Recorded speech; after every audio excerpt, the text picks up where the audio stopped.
Kejiranan era pandemik, mungkin kita melihat jiran tu terpaksa kuarantin di rumah dan sebagainya. Apakah peranan kita dan apakah tanggungjawab kita? Betul. Adakah kita perlu buat tak tahu ataupun kita perlu ambil peduli untuk mereka dan apa sebenarnya hukumnya kalau kita sebenarnya buat tak tahu je kalau jiran kita memerlukan tetapi kita tak ambil endah terhadap mereka. Dan kita nak tahu mengenai kejiranan era pandemik ini dari segi sudut agamanya, kita akan bersama dengan seorang pendakwa iaitu Ustaz Muhammad Rozi Muhammad Rejab yang sudah bersedia di panggilan video sekarang ni. Assalamualaikum. Assalamualaikum Ustaz. Waalaikumsalam warahmatullahi wabarakatuh. Apa khabar Sofia dan Marsila? Alhamdulillah. Ustaz, alhamdulillah. Ustaz sihat? Alhamdulillah. Alhamdulillah saya sentiasa sihat, afiat dan mendoakan semua warga Malaysia yang dikasihi agar sihat afiat. InsyaAllah amin ya rabbal alamin. Amin. Baik. Ustaz, kita dalam era pandemik ini dah dekat 2 tahun kita berdepan dengan cabaran dan makin lama makin dekat pula jangkitan itu di kalangan kejiranan kita. Jadi kita sebagai jiran ni, apakah tanggungjawab kita sebenarnya untuk memastikan kita menjaga satu sama lain? Mukadimahnya, Ustaz. Baik. Assalamualaikum warahmatullahi wabarakatuh. Bismillahirrahmanirrahim. Penerbit, Sofia Marsila dan semua yang sedang menonton. Sila ambil perhatian bahawa Islam merupakan agama kasih sayang. We love, we care. Islam agama yang sejahtera, maka sesiapa yang mengaku dia sebagai seorang Muslim, seorang mukmin, Nabi telah menyatakan bahawa laisa minna, bukan daripada golongan kami. Man lam yahtam, barang siapa dia tidak mengambil berat, tak ambil tahu, tak ambil peduli bi amril muslimin, dengan urusan orang-orang Islam yang lain. Memang disebut urusan orang Islam, tetapi tugas sebagai seorang Islam ialah untuk memastikan bahawa dunia ini sentiasa berada dalam keadaan yang sejahtera. Maka kita tak boleh berdiam diri. Jiran di hadapan rumah saya adalah antara mereka yang telah disahkan positif COVID-19. Apa saya beritahu kepada keluarga saya, isteri saya, anak-anak saya dan kejiranan saya bahawa kita mesti bantu mereka. Bukan kita menyisihkan mereka, lari jauh-jauh berkilometer daripada mereka. Tidak. Ya. Bahkan kita boleh terus bermuamalah, boleh terus bergaul mesra. Ingat ayat Quran Tuhan sebut innamal mu'minuna ikhwah. Hanya saja tak lain tak bukan orang yang mengaku kami sama-sama beriman ya Allah, kamu semua bersaudara kata Allah. Kita mungkin tidak boleh berurusan secara bersentuhan dengan mereka, tapi boleh letak makanan di hadapan rumah mereka. Boleh letak keperluan apa yang mereka patut dapat seharian di hadapan rumah mereka. Ya, tanyakan khabar mereka melalui WhatsApp, dalam WhatsApp grup kami, ya, dalam kejiranan kami. Semua mendoakan semoga Kak Nur dan juga Awi dan juga keluarga kembali sihat afiat dan semua kejiranan kita dan seluruh Malaysia, ibu pertiwi tercinta ini kembali sihat afiat. Jadi jika kecaknaan ini terus ada, Sofia dan Marsila, saya yakin pandemik ini akan terhindar insya-Allah dengan izin Allah berkat ukhuwah dan kasih sayang kecaknaan sama kita, insya-Allah. Okey. Baik Ustaz, dari sudut pandangan agama pula, bagaimana kalau kita tahu jiran kita disahkan positif tetapi kita cuba masih lagi buat tak tahu sebab takut, khawatir dijangkiti COVID-19 dan sebagainya. Apa hukumnya sebenarnya Ustaz? Baik, jika bertanya soal hukum, ya, saya ingin menyatakan dalam disebut sebagai uslubud dakwah, menjawab hukum dalam arti kata jalan menyuruh orang kepada kebaikan, ya. Jadi kita kena tengok juga fiqhud dakwah kita, fiqh kefahaman agama dalam nak berdakwah ini. Hukum nombor 1 ialah kita menyalahi ajaran agama. Bila menyalahi ajaran agama, menyalahi Allah dan Rasulnya, kita berdosa. Berdosa. Dan menyedihkan lagi, Nabi tak mengaku umat. Nabi tak mengaku umat orang yang tak ambil berat kejiranan dia. Sebab itu Sofia dan Marsila, penerbit dan semua yang sedang menonton MHI yang budiman ini, Nabi pesan satu benda, ya. Al-jar qabla ad-dar. Tengok jiran dulu. Perhati jiran dulu sebelum kita cerita nak pilih rumah dan sebagainya. Dan kejiranan kita itu punya hak yang pelbagai. Apatah lagi kalau dia saudara kita, dia seagama dengan kita. Hatta kalau dia bukan seagama, seakidah dengan kita, dalam agama kita sebut, dia tetap mempunyai satu hak yang cukup besar, iaitu hak jiran. Dan ingat, ya, saya pesan kepada semua ni, soal pandemik ini, soal COVID-19 ini bukan benda kecil. Ya. Dia akan efek sampai ke emosi kita, ganggu sampai ke fikiran kita. Tak boleh tidur malam. Kalau jiran tak boleh tidur malam, yang sakit tu Sofia Marcella lagi-lagi lah, ya. Maka bagaimana kejiranan boleh mengamankan? Bagi tahu bahawa kami bersama dengan kalian. Doa kami tak pernah berhenti. Bahkan di setiap sujud kami ke bumi, kami berbisik. Mudah-mudahan dia didengar di langit sana. Ya. Ini biar jiran kita ada rasa semangat bahawa kita menghadapi bersama-sama. Jadi kita jaga kita. Betul, Jangan Ustaz. penting diri sendiri. Ya.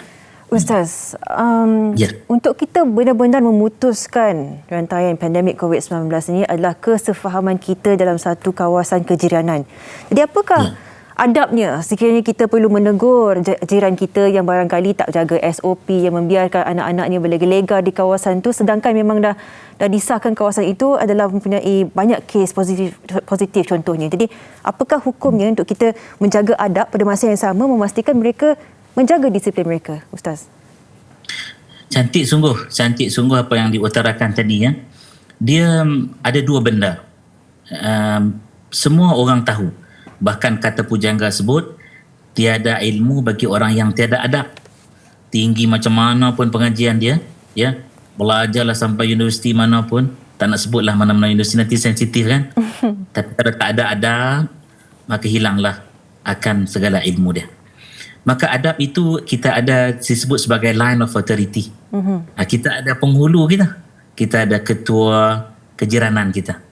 Jadi yang ini kita kena ambil cakna. Kalaulah ketua kejiranan kita tu mungkin dia sibuk, dia pun sibuk, dia tak perasan, ya. Kita kena pesan pada dia. Bos, taman kita ni kita kena pesan, patuhi SOP, ya. Anak-anak kita pastikan dalam rumah duduk elok-elok, ya. Dan pastikan tangan disanitasi selalu. Kalau balik ke rumah kena mandi. Jangan bersentuhan mudah-mudah. Apapun perjarakan mesti 1.5 meter. Jadi kita punya ketua kejiranan itu bila dia dengar begitu, dia kena ambil cakna juga. Ya, dia kena siarkan.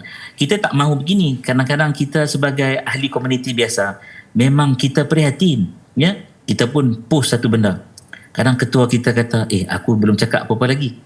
Tapi kalau kita dah post 100 kali kat ketua kejiranan kita, dia masih lagi dibuat mimpi-mimpi indah, waktu itu kita kena terjah saja dalam grup tu.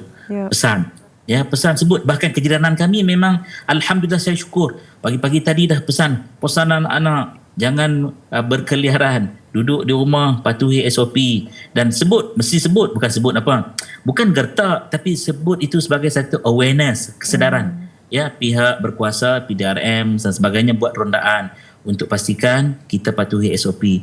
Jadi sama-sama kita doakan untuk kita sedar diri kita sendiri. Ya, bukan kita sibukkan tegur orang, bahkan kita sendiri sedar diri kita dan amalkan SOP. Saya bergerak ke mana pun nak tunjuk dan nak share sikit, ya. Hand sanitizer ni sentiasa ada. Sebab apa? Kita kena sahut kempen. Kita kena sahut bagaimana nak membudayakan benda yang baharu ni. Dah jadi satu perkara yang bukan luar biasa lagi dah. Betul. Sofia, Marcella dan semua. Tidak kita kena sayang sesama kita. Ingat, agama Islam, agama kasih sayang. Tak dapat tidak, kita mesti budayakan hingga orang tahu bahawa ketamadunan agama kita ini sebenarnya yang membentuk masyarakat yang penuh dengan kesopanan dan adab. Okey. Baik Ustaz, secara ringkasnya lah mungkin Ustaz boleh kongsikan apa antara pendekatan yang kreatif dan juga praktikal dari sudut segi pandangan Islam sendiri untuk kita kata orang tu mengambil berat kepada jiran ketika situasi pandemik COVID-19 ni. Dia pendekatan kreatif ni banyak. Satu, apalah salah sangatnya kalaulah macam dengan saya sekarang ni sebenarnya dalam van. Van saya sekarang ni walaupun kita bermuamalah, berniaga, ya, kita memanglah dekat stiker luar ni kita sebut ni Sihate, nama produk kita. Contohlah, ni bukan iklan ni, jangan ketua branding TV3 marah saya pula ni kan. Tapi jangan kita duk sibuk nak branding kita tu saja. Buat macam Media Prima, TV3, TV9 buat, ya. Kita memang waktu itu kalau kita fikir nak iklankan, kita jaga kita. Rakyat Malaysia patuhi SOP, ya. Biar kami bekerja di luar, anda berkhidmat di rumah. Bubuh layak apa pun, ya. Kalaulah kita ni ada satu kesedaran bahawa apa yang kita infakkan kepada jalan yang nak bawa orang jadi sihat, afiat, baik ni, Allah akan gantikan dengan ya Allahu Akbar, Sofia Marsila, ya jutaan jalan yang lain. Maka jangan kita berkira bab ni. Taman demi taman, ya. Kita tempah kain rentang. Banyak-banyak. Letak dekat situ. Kita jaga kita. Duduk di rumah. Anak jiran, anak kita. Isteri kita, isteri jiran, bukan isteri kita. Agurau sikit pagi-pagi ni. Jadi kena sebut tu. Jadi, tak apa, kita nak, saya serulah kepada semua usahawan, ya, yang Allah Ta'ala kurniakan rezeki boleh bergerak. Apapun van, lori, apapun yang bergerak tu anda iklankan. Jangan lupa iklan pesanan kasih sayang sesama rakyat Malaysia. Kita jaga kita, patuhi SOP. Tak apalah dia nak iklan apa pun, ya. Dia nak iklan, Ustaz Samsul nak iklan apa pun, iklan lah. Tapi sebut, kat situ sebut, mesti sebut. Kita jaga kita, patuhi SOP. Bersama kita sihat, bersama kita bahagia, bersama kita jaga tanah air tercinta Malaysia Ibu Pertiwi ini. InsyaAllah. Amin. Baik, itulah dia Ustaz. Kan walaupun semudah-mudah kita jaga kita tu, kadang-kadang kita lupa kan. Tapi terima kasih Ustaz memberikan kita peringatan kepada kita semua. Ustaz Muhammad Razi Muhammad Rajab, kita doakan yang terbaik untuk Ustaz. Kekal selamat. Assalamualaikum Ustaz. Waalaikumsalam warahmatullahi wabarakatuh. Sihat bersama sihatin insya-Allah. InsyaAllah.